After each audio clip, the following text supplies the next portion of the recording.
بسم الله الرحمن الرحيم. يا أيها الناس اتقوا ربكم الذي خلقكم من نفس واحدة وخلق منها زوجها وبث منهما رجالا كثيرا ونساء، واتقوا الله الذي تساءلون به والأرحام إن الله كان عليكم رقيبا. وآتوا اليتامى أموالهم ولا تتبدلوا الخبيث بالطيب ولا تأكلوا أموالهم إلى أموالكم إنه كان حوبا كبيرا.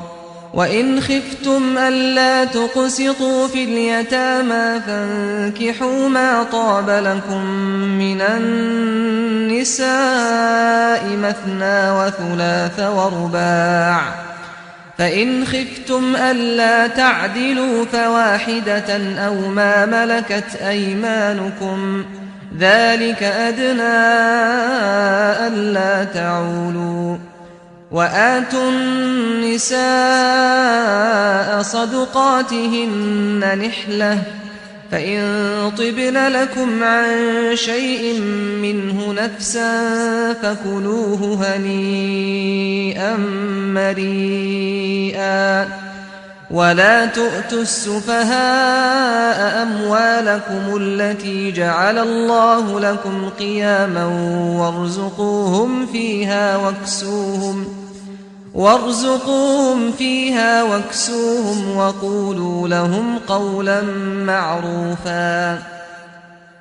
وابتلوا اليتامى حتى إذا بلغوا النكاح فإن آنستم منهم رشدا فادفعوا إليهم أموالهم ولا تأكلوها إسرافا وبدارا أن يكبروا. ومن كان غنيا فليستعفف ومن كان فقيرا فليأكل بالمعروف. فإذا دفعتم إليهم أموالهم فأشهدوا عليهم وكفى بالله حسيبا. للرجال نصيب مما ترك الوالدان والأقربون، وللنساء نصيب مما ترك الوالدان والأقربون مما قل منه أو كثر نصيبا مفروضا. وإذا حضر القسمة أولو القربى واليتامى والمساكين فارزقوهم منه وقولوا لهم قولا معروفا. وليخشى الذين لو تركوا من خلفهم ذرية ضعافا خافوا عليهم فليتقوا الله وليقولوا قولا سديدا. إن الذين يأكلون أموال اليتامى ظلما إنما يأكلون في بطونهم نارا وسيصلون سعيرا. يوصيكم الله في أولادكم للذكر مثل حظ الأنثيين، فإن كن نساء فوق 2 فلهن ثلثا ما ترك، وإن كانت واحدة فلها النصف، ولأبويه لكل واحد منهما السدس مما ترك إن كان له ولد. فإن لم يكن له ولد وورثه أبواه فلأمه الثلث، فإن كان له إخوة فلأمه السدس من بعد وصية يوصي بها أو دين. آباؤكم وأبناؤكم لا تدرون أيهم أقرب لكم نفعا فريضة من الله إن الله كان عليما حكيما. ولكم نصف ما ترك أزواجكم إن لم يكن لهن ولد فإن كان لهن ولد فلكم الربع مما تركن من بعد وصية يوصين بها أو دين. ولهن الربع مما تركتم إن لم يكن لكم ولد فإن كان لكم ولد فلهن الثمن مما تركتم من بعد وصية توصون بها أو دين.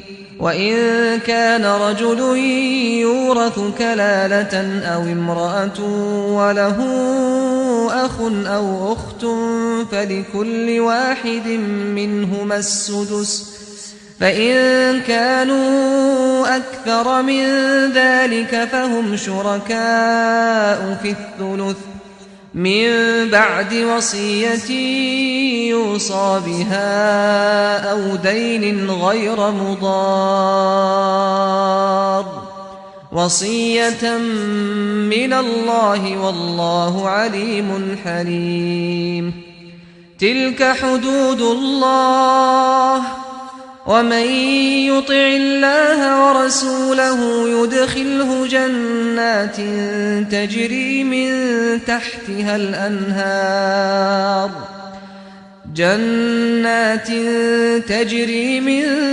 تحتها الأنهار خالدين فيها وذلك الفوز العظيم. ومن يعص الله ورسوله ويتعد حدوده يدخله نارا خالدا فيها وله عذاب مهين. واللاتي يأتين الفاحشة من نسائكم فاستشهدوا عليهن 4 منكم فإن شهدوا فأمسكوهن في البيوت حتى يتوفاهن الموت أو يجعل الله لهن سبيلا. واللذان يأتيانها منكم فآذوهما فإن تابا وأصلحا فأعرضوا عنهما إن الله كان توابا رحيما. إنما التوبة على الله للذين يعملون السوء بجهالة ثم يتوبون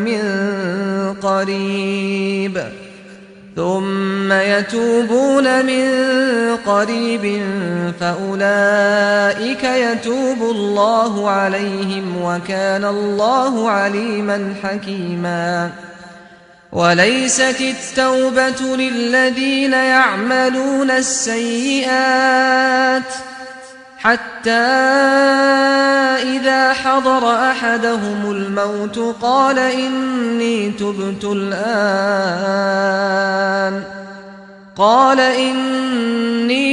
الآن ولا الذين يموتون وهم كفار أولئك أعتدنا لهم عذابا أليما. يا أيها الذين آمنوا لا يحل لكم أن ترثوا النساء كرها ولا تعضلوهن لتذهبوا ببعض ما آتيتموهن إلا أن يأتين بفاحشة مبينة وعاشروهن بالمعروف فإن كرهتموهن فعسى أن